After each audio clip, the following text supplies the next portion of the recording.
I told my childhood best friend's family what her boyfriend did to me 10 years ago, and now I'm being blamed for ruining an engagement and breaking up her family. Growing up, I, 27F, had a childhood friend, Angie, also 27F, who felt like a real sister to me.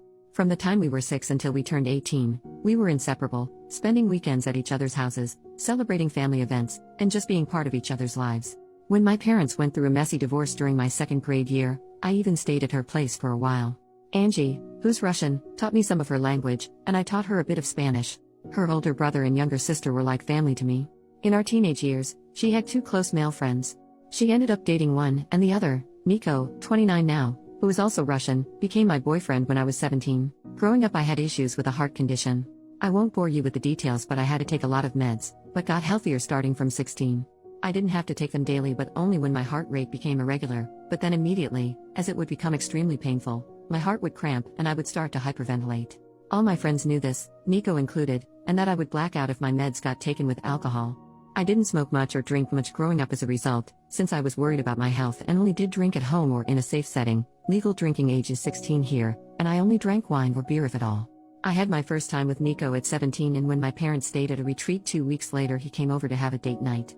I did drink 1 glass of wine, but started having health issues later resulting in me taking my meds and being unconscious. I was a bit sore the next morning but didn't think much about it. 2 weeks later I'm informing Nico that I'm late on my period and he starts to panic, confessing he made love with me while I was unconscious. We've made love before, so he didn't think much about it. Apparently he didn't have protection, but since I was on the pill he figured it was alright, and he also didn't finish in me, but in a tissue. I felt violated and disgusted by myself. I didn't know how to describe this and only told Angie about it. I was an utter mess for a few years, and wasn't able to be intimate again until 2 years later. I didn't remember any of it, but was too ashamed to go to my mom or anybody else. I didn't think of it as SA back then. I was too young to really understand what and how I was violated, and Angie told me it's alright, I should break up if I feel bad about it, but we were in a relationship, and we were intimate before. I broke up with him the following day, and apparently he cried about his broken heart to her. As Nico and Angie were close and hanging out together a lot, they started dating a few months afterwards, and I had to see him every time when visiting her. I told her I'm not able to see him, but she didn't understand where I'm coming from. The contact stopped and we haven't texted or seen each other in years. I still followed her and her family and saw that her brother is expecting his first child. As I was extremely close with her family, I just commented on the Instagram post expressing my gratitude when he reached out to me. I missed his wedding, but he wanted to ask if I would be interested in joining the baby shower as it's been years and we've been extremely close before. He told me I was like a third little sister. I just asked if Nico will be attending as well, as Angie and him have been dating for 9 years now, and he said yes. I didn't elaborate much but just expressed that I'll send a small present, but won't be attending. He kept on pestering me what exactly happened all those years ago and why I'm not in their lives anymore. Angie told her family I'm not able to see her with an ex of mine, but her brother thought there's more behind it. This is when I think I could be the jerk. I told him the truth about what happened back then. And while I didn't know it at 17, I know now that this was SA and I named it as such. I didn't receive any message back from him, but a few days later Angie reached out to me. She was furious. Nico had planned to propose during the baby shower, but Angie's brother is against it now, having learned why I stopped the contact. She loves Nico and will stay with him, but by doing so, her brother said she is no longer a part of his life, as he doesn't want his little baby girl in the same family as a rapist. Since then I've been getting messages from old school acquaintances, telling me I should have ignored it, and not told anybody. Since I didn't speak up back then, I lost the right to do so now, and am a horrible person for ruining somebody's life over some stuff he did 10 years ago when he himself was a child as well. Should I have just stayed quiet and not spoke up about this? First update, 10 days later. First of all, I am immensely thankful for all the people who took the time to not only read through my story, but also comment. It gave me a little bit of hope of compassion for victims of SA and also the courage to not cave to the backlash I received.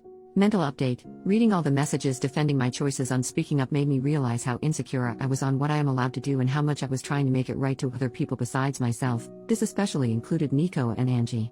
All of you are right. If Nico had changed, he would have apologized, reached out, or tried to make amends in some way, either when word got to him from his brother-in-law or at some earlier point in his life.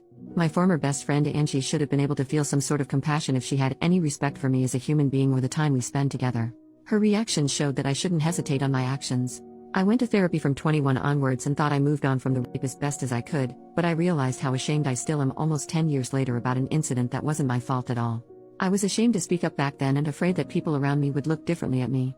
And somehow I still felt bad about speaking up today, so I'm trying to own what happened to me now and not apologize for other people's behaviors, especially as they don't even show me respect. What happened since then?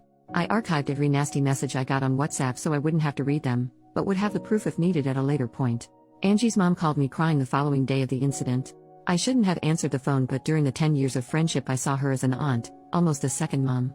She'd always joked that while her children would run around the house doing whatever, I would always take the time to drink a tea and talk with her, showing her more love and time than her actual children.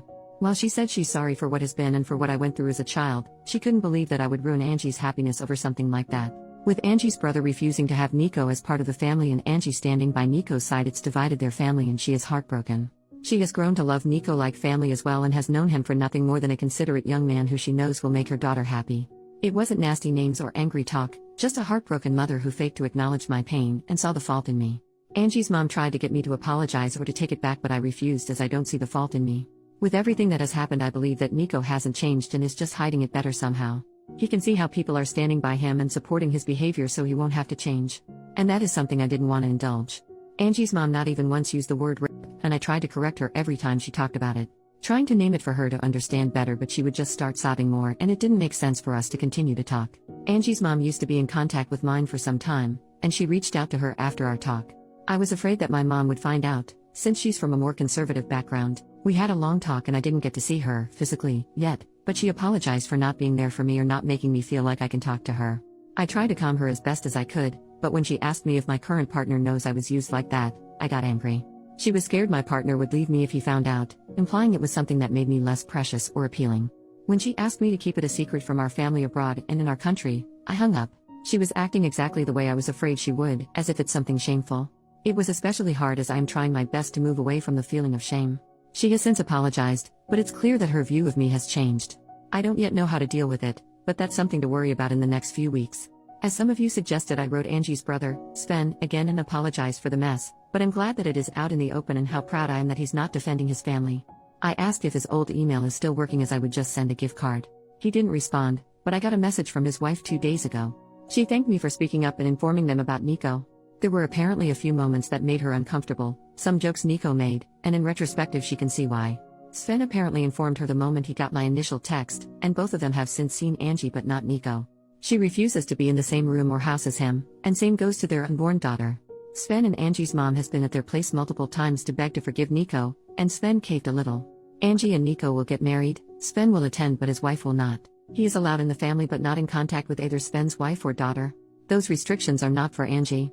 Sven was suffering trying to ease his mother's worries and is not able to take a stand and cut them out completely. This is a compromise they made without his wife's approval, and she told me she's trying her best to cut them out of their life indefinitely. She wanted to move back, closer to her family as well, and thinks this is a perfect opportunity but isn't sure if she can follow through. His wife told me she's terribly sorry for all the issues that came my way and it has been a lot trying to handle the situation on their side. Sven knows it's not my fault but he doesn't want contact. It's hard for him to talk or see my name because even though he knows I'm not the guilty party, in some way I was the bearer or bad news and he sees me as the start of all this drama. She told me a few times that neither believe I'm the bad guy here, they just are tired with everything and it's just been extremely hard on them. That's all that has happened so far. I am frustrated about how everything came to be. It feels like Nico will just continue with his life without having to be remorseful. I didn't want him to suffer, but I think some part of me wanted to at least receive some kind of apology for all the suffering I went through afterwards. I'm having to deal with my mother and her changed shameful view on me, and even though I'm happy it's all out, it's extremely hard to stand by my choices. My partner and my best friends both have been my shoulder to cry on during this ordeal. Especially my best friend was enraged for me, and I am extremely grateful to have both by my side. Right now I'm just emotionally drained, but I'm sure it will be better once a few weeks passes. Second update 3 months later, posted 2 days ago. My first post was 3 months ago and this one will be my last update for now. It is not a good one, but I sincerely wish to leave it all behind me. That includes distancing myself from this Reddit account. These posts helped me let go of my anger, similar to a journal, and I am grateful for all the people who are enraged with me. I hope to open it again someday, with a final happy update, but for now every little pop-up is a reminder of the anxiety I am still dealing with, and I do not have the energy to deal with this topic outside of my therapy anymore.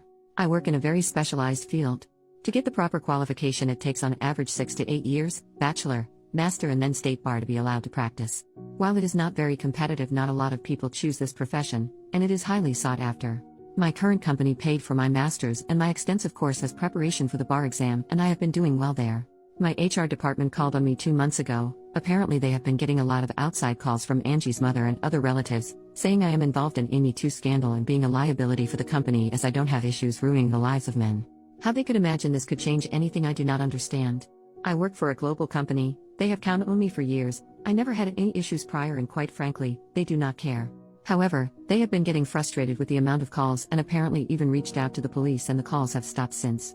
Nonetheless, they reached out to me to check on my mental well-being, offering to give me paid leave till it settles a little bit, and offering company paid therapy. Therapy is covered by my country's health insurance, but it is tricky to get one without waiting time, but I already had my old one on retainer and started going right after the incident. They made it clear that they invested a good amount of money in me and do not wish to lose me. I was ashamed that this part of my private life slipped into my professional one. It started to influence the career I worked hard for years to build, and while my company ensured me that it would not affect the workload and clients I'm getting, word got around, and it was clear for my colleagues that I am going through something nasty, and the company does not want to deal with it. All this stress and anxiety led me to hyper-focus on my work. I took on whatever I could, paranoid that another call would come, and for whatever reason, the company would move me to a dead-end department where my career would basically be over. At the same time, I started looking into different companies who would be able to buy me out, as I am tied to my current company for 5 years after graduation. 3 more are left, and I got a management position in a rival company with a huge salary jump. I couldn't be happy about it. I was just relieved I wouldn't get the pity looks from my colleagues anymore. I went to the police with all the hateful messages and the HR protocol with the call history and got a restraining order for Angie's mom. Should she contact my new company again, I have a public LinkedIn. It is needed for my job. At least I have some sort of proof that her words hold no meaning. I got asked if I want to pursue the essay but decided against it. It would open the whole ordeal again. I don't have proof, besides Nico and Angie not denying it, and quite honestly was afraid of what it would do to my career. I did keep contact with a good friend of mine who grew up in the same small town but moved away 5 or so years ago. As we share a Nintendo Switch online family account, so we tend to be in contact at least once a year for a short phone call when she has to send me the money for the subscription, and we just tend to make a phone call with updates out of it. Yesterday was one of those days and the whole Nico thing came up. While she didn't hear it directly, her mom is still living in the small town and reached out to her, asking if I'm alright. She expressed her disapproval about how everything came to be, as she was close with Angie back in the days as well, and remembered how close we were, how often we spend time together, like sisters. She updated me that 2 months ago Sven's baby girl was born, and while neither Nico or Angie were seen in any of the pictures or stories with the baby, a month ago Angie and Nico had engagement party. Both Sven, the baby, and his wife participated, and are in the family pictures. I remember how enraged Sven's wife was, and how she told me she herself felt uncomfortable with Sven. Now it is all forgotten and forgiven. Nico's parents own a few houses and gifted Angie and Nico a house close to their home, and Sven and his wife apparently bought a house in the same street. It is as if nothing happened at all. Listening to my friend telling me the updates, I'm honestly not sure if I should have asked her to not tell me anything. I just feel empty and betrayed. Not by Angie, she made her choice. Not by Sven, it is his sister, and at the end of the day when he asked me what happened and then didn't have the decency to answer me because he saw me as the one who ruined his family, it was clear that the truth didn't matter. Not by Sven's wife, who has a baby girl, an innocent daughter who she should protect as a mother, even thought she told me she would do her best to keep her daughter away from Nico, but just by life. I fought to have it all behind me, just to have this old wound ripped open again 3 months ago when Sven kept plastering me. I got hate messages, but knowing that maybe someone would be hesitant towards Nico when he showed strange behavior made me feel like maybe I did right. Maybe by speaking up I helped a girl out to not be SA'd. My own mother was ashamed of what happened to me, told me I was to keep it quiet so my family abroad wouldn't get to hear it, just for it all to be all good again for Nico. After everything that happened these last 3 months, I truly understand why victims of SA chose not to speak up.